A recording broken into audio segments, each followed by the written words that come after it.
Good evening, I'm Jeff Glor, and this is our Western edition. We're going to begin here with the death of Jamal Khashoggi, confirmed tonight by Saudi Arabia just after 1 a.m. local time in Saudi Arabia. State media there reported the U.S.-based journalist died from injuries they say he suffered in a fight inside the Saudi consulate in Istanbul, Turkey.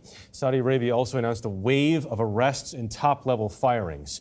Khashoggi's disappearance earlier this month set off a diplomatic crisis in the Middle East and in Washington, D.C., and the president is already reacting to this tonight. Well, I think it's a good first step. It's a big step. It's a lot of people. They're saying there was a fight, but that's a theory that was put out. But they're going to be giving us a full report. We do have some questions. And as I told you, I'll be working on this with Congress. But I would prefer that we don't use as retribution canceling $110 billion worth of work, which means 600,000 jobs. We need them as a counterbalance to Iran.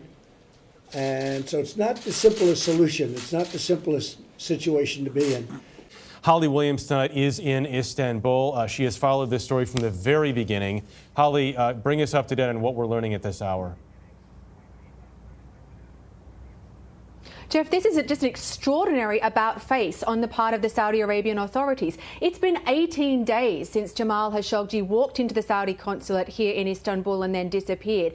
And since then, the Saudis haven't just denied that they did anything to him or that they killed him. They've angrily denied it. They've called allegations that he was killed baseless and lies. And now suddenly they are acknowledging that he died. He died inside the consulate.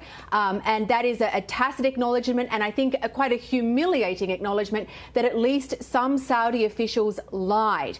We're also hearing from Saudi state media that two very senior officials have been sacked, including the deputy head of intelligence, who is thought to have been very close to the Saudi Arabian Crown Prince Mohammed bin Salman, and also that 18 Saudi nationals have been arrested and are in custody. I think it's important to recognize, though, that the Saudis are not saying that Jamal Khashoggi was murdered, as has been alleged in some reporting and by some Turkish officials. They're saying that he was killed in a fight.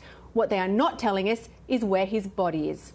Very critical distinction you point out there, Holly. Thank you so much as the story from Saudi Arabia continues to evolve this evening. Holly, once again in Istanbul for us.